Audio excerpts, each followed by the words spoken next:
everybody, I'm Bree the Plant Lady, and today I want to show you how easy it is to direct seed sweet peas. I've been sorting through my cool season seeds, trying to get everything either sown or put back in the refrigerator, and I found two open packages of sweet pea varieties from Johnny's.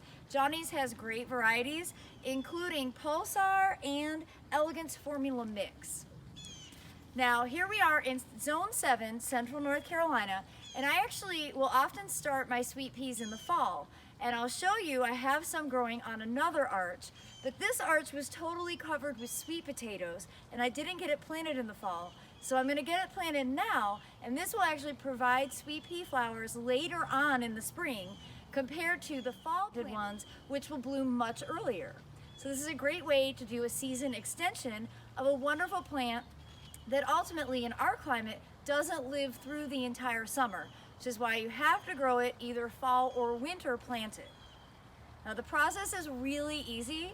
All I'm gonna do is put these leftover seeds into a container of water. I'm just using hot tap water, and I'm gonna let the seeds soak for several hours. You don't have to keep the water hot, just start with hot tap water and then let it go cool to room temperature.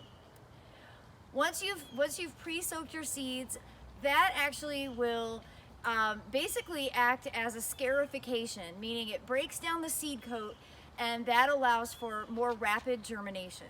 You can sow sweet peas without soaking in water, but the water soak will really help make them germinate faster and stronger.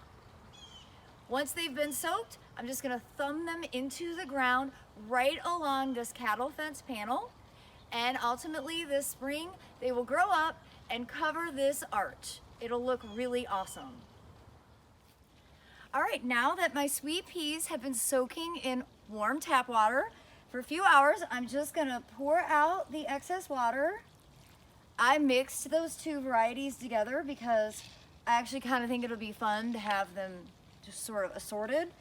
And I'm gonna plant them a lot closer together than probably what most people would recommend, but I'm doing that because I really would like to have full coverage of this cattle fence arch. And so you can see I just with my fingers have come through and made a little divot, and then I'm just gonna grab some seed and I'm gonna drop them, I guess about every 1.5 inches, maybe a little closer than that. And then I'm just gonna go around on both sides. Once they're sown, just cover them back up, just like that. And I expect that germination will be a bit slower right now because, you know, we're heading into colder temperatures, but these will for sure bloom probably in May, so they'll be timed with the poppies and larkspur, and they'll be a really wonderful addition to the spring show.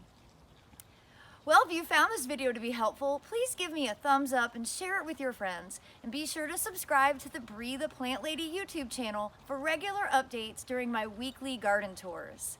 Thanks so much for watching, everybody. Happy gardening.